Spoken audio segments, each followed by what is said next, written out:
Araripina Urgente. Você sabendo de tudo com Roberto Gonçalves.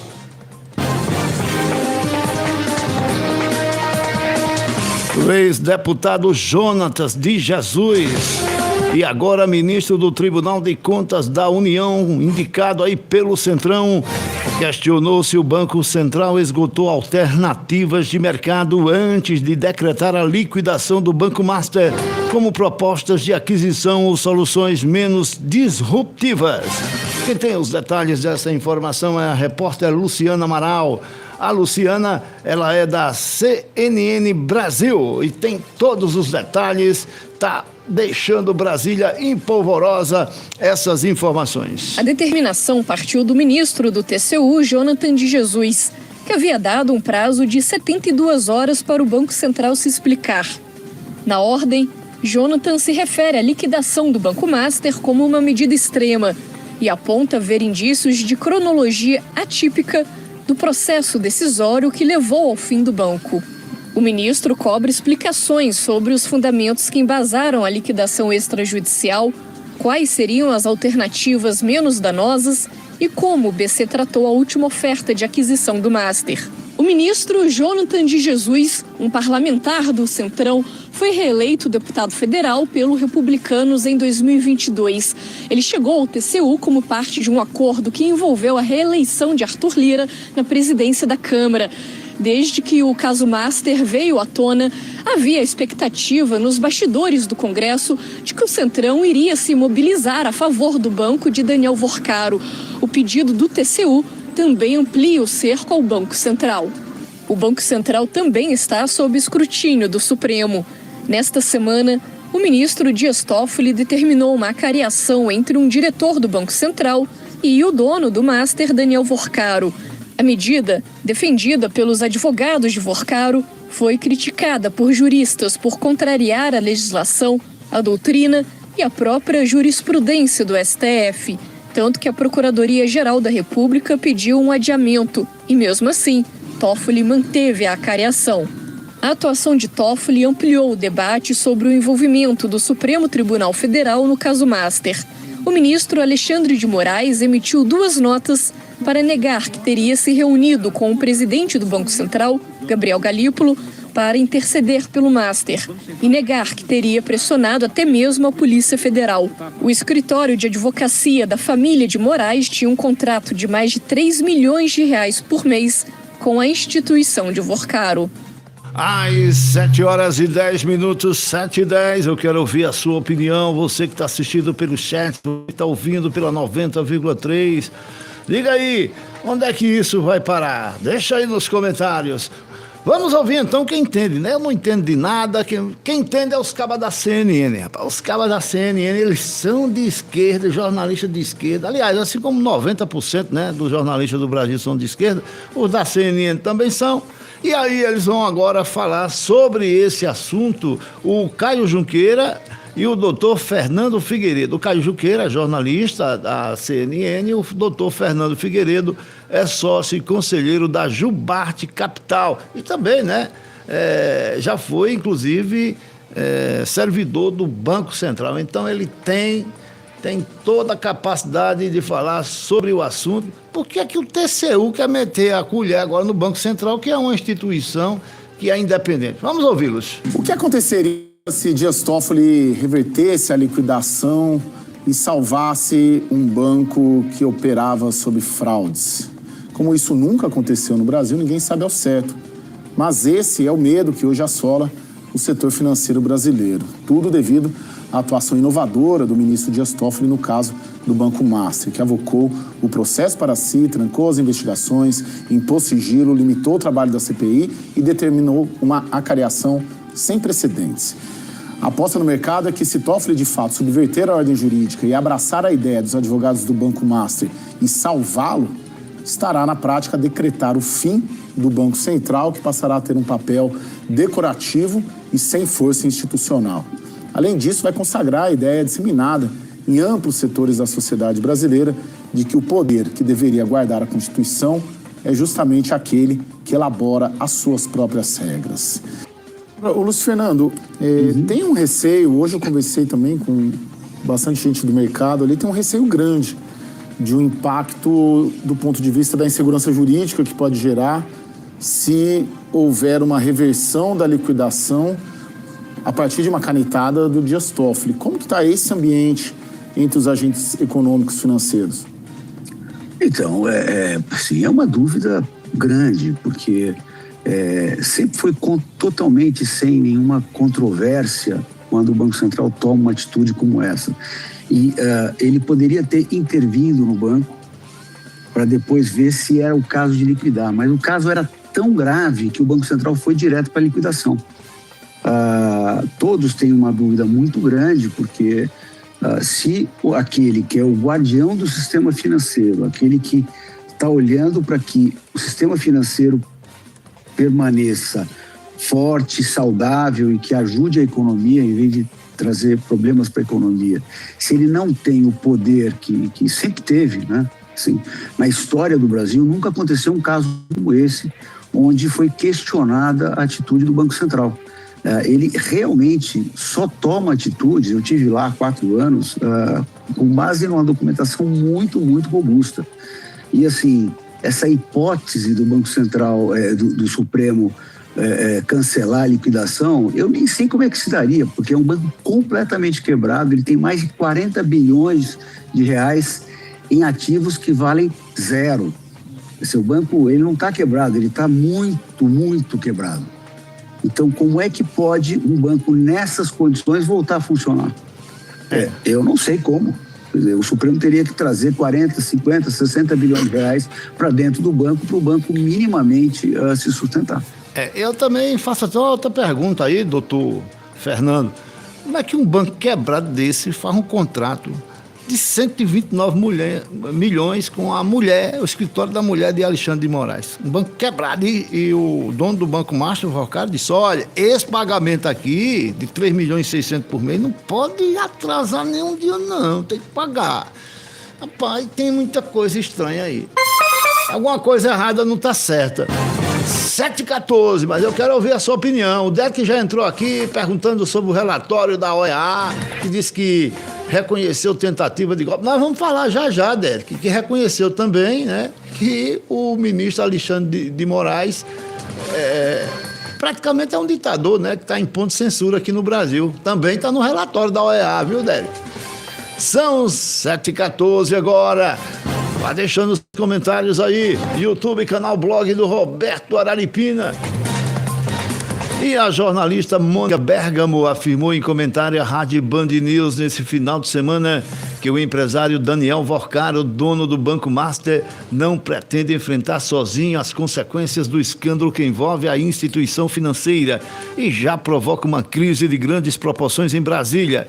Segundo a jornalista Mônica Bergamo, né, a disposição de Vorcaro em reagir altera aí o equilíbrio do jogo político e amplia o alcance das tensões entre os poderes em Brasília. A jornalista Mônica Bergamo relatou que o caso gerou forte repercussão durante o período de Natal. Ela disse ter recebido ligações prolongadas de ministros, integrantes do governo, empresários e representantes do mercado financeiro preocupados com os desdobramentos. Em uma dessas conversas, a Mônica Bergamo ouviu a avaliação de um ministro do Supremo Tribunal Federal que afirmou não saber se o Brasil está preparado para saber toda a verdade sobre esse caso aí do Banco Master. Vamos ouvir a jornalista Mônica Bergamo. De que o dono do Banco Master, o Gabriel Vorcaro, não vai para a forca calado e que se ele falar, muitos poucos sairão incólumes em Brasília. Eu ouvi de um ministro, Sheila, o seguinte: eu não sei se o Brasil está preparado para saber toda a verdade sobre esse caso. Eu não sei também se o Brasil está preparado para continuar, para seguir, se o Brasil aguenta seguir convivendo com esse grau de corrupção e promiscuidade que ainda está para ser revelado, Sheila, uma pessoa que conhece das coisas, tá? Então a gente está entre a cruz e a caldeirinha, né? E pela primeira vez uma crise aí que envolve o Supremo, por mais que muitos lamentem, né, e que muitos enxerguem um ataque ao Supremo pelas qualidades do ministro Alexandre de Moraes, há pontos de interrogação não esclarecidos justamente por ele, que tem o poder de esclarecer, né? Pode dar uma entrevista, pode fazer uma nota um pouco mais detalhada e não ficar ali, como aconteceu agora, quando ele foi acusado de ter pressionado o Banco Central, o que ele nega, né? Ele, em vez de responder de imediato, demorou 48 horas, fez uma nota, depois fez uma segunda nota, ou seja, tudo muito confuso, né? Num caso de uma gravidade que exige uma clareza muito grande, né, Sheila? A credibilidade, no caso do judiciário, é tudo. É o que o judiciário tem para se legitimar, né, Sheila? A senhora quis dizer tinha, né, dona Mônica Bergamo, jornalista aí da Band News e da Folha de São Paulo? Tinha, não tem mais não, acabou já. Qual é a credibilidade que o Supremo Tribunal Federal Judiciário Brasileiro tem mais, pela caridade? 7h18. Depois desses casos aí, ó outro aqui, ó outro chegando aqui. Mas antes de eu trazer aqui essa próxima notícia, mandar um abraço aqui para Maria da Paixão. Ela tá lá em Gergelim, tá assistindo o programa pelo YouTube, todos os dias tá ligada, assistindo o programa. Obrigado, Maria da Paixão. 7h18. 7h18. E a jornalista do jornal o Globo, Malu Gaspar, que está sendo aí cancelada, detonada pela esquerda, revelou que as investigações da Operação Cisane, que apura supostas vendas de sentenças no Superior Tribunal de Justiça, STJ, tem deixado muita gente nervosa em Brasília. Vamos lá, então ouvir a Malu Gaspar. Ela foi quem também denunciou esse negócio aí do Banco Master. Tá com a mensalidade aí de 3.600.000 para a mulher de Xandão. Vamos ouvir, Malu Gaspar, agora sobre venda de sentença no STJ, viu? Brasil é investigação sobre máfia. Tem para todo gosto. Combustível do INSS, das bets. Mas tem uma apuração rolando há meses em Brasília que vem deixando muita gente nervosa, porque mexe com um vespeiro e ninguém sabe aonde vai dar. É a apuração sobre o esquema de venda de sentença no Superior Tribunal de Justiça, o STJ, por onde passam causas e disputas bilionárias.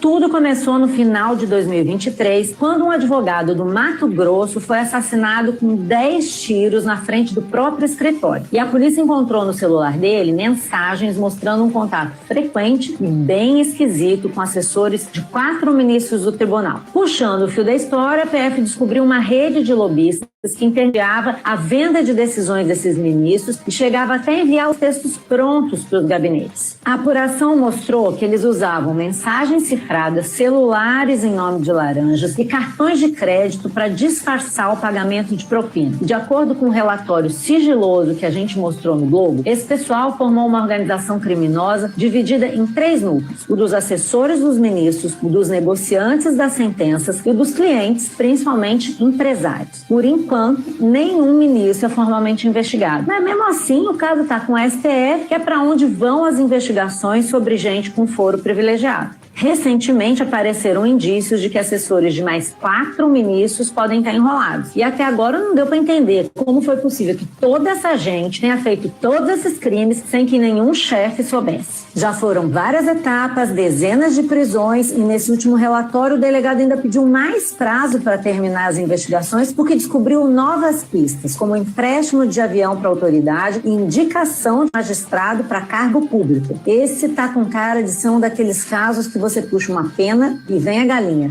E é por isso que tá fazendo muita gente perder o sono em Brasília. E a senhora, dona Malu Gaspar, né, do Globo, a senhora, cuidado, bota aí uma insegurança aí, porque a senhora tá aí passando umas informações meio pesadas aí. Brasil não é pra amador não, viu, dona Malu Gaspar? Cuidado. A senhora é de esquerda, mas os cabas não querem saber, não. Se fosse de direita, essa coitada já tava na cadeia faz tempo já. 7h21. 7h21 em Pernambuco. E o ministro Alexandre de Moraes, mais conhecido como Xandão, é o careca aí do STF, participou de ao menos um jantar na casa do banqueiro Daniel Vorcaro. Pois é, o dono do Banco Master. Isso enquanto estava em vigor um contrato milionário entre a instituição financeira e o escritório de advocacia da sua esposa, Dona Viviane Bassi de Moraes. Quem diz isso aí não sou eu, não, é o jornal O Globo, viu? É o jornal O Globo. E quem vai falar sobre o assunto é nada mais, nada menos do que o jornalista de maior credibilidade desse país, Alexandre Garcia. No Globo, na coluna do Lauro Jardim, ele informa que numa reunião, numa mansão de quantos milhões? Falou o preço da mansão, 36 milhões em Brasília, do Daniel Vorcaro. Houve um jantar para homens, 20 pessoas, entre os quais estava o ministro Alexandre de Moraes. Já numa época em que o escritório da família Moraes recebia 3 milhões e 600 por mês. Está lá no Lauro Jardim. Faz menos de um ano. Essa mansão tem 1.700 metros quadrados. Segundo ele, a informação foi de um dos convivas, um dos 20 convivas que lá estavam. Aí eu fico pensando, né? Realmente, as pessoas devem estar preocupadas com o que o Vorcaro falava. É outro que também tem que ter cuidado aí, esse Vorcaro, viu? Esse Vorcaro aí sabe de coisa e muita gente está querendo sumir com ele, não é possível, né? O homem sabe de tanta coisa. Cuidado, seu Vorcaro, cuidado!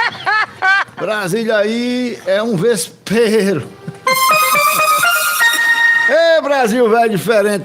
7h23, vamos para o intervalo. Já a gente vai estar de volta. E lembrando que hoje teremos uma entrevista com o ministro da Previdência Social, né? Da Previdência Nacional, Vonei Queiroz, aqui do nosso programa. Intervalo, já de volta. Informando, prestando serviço e comunicando, Roberto Gonçalves.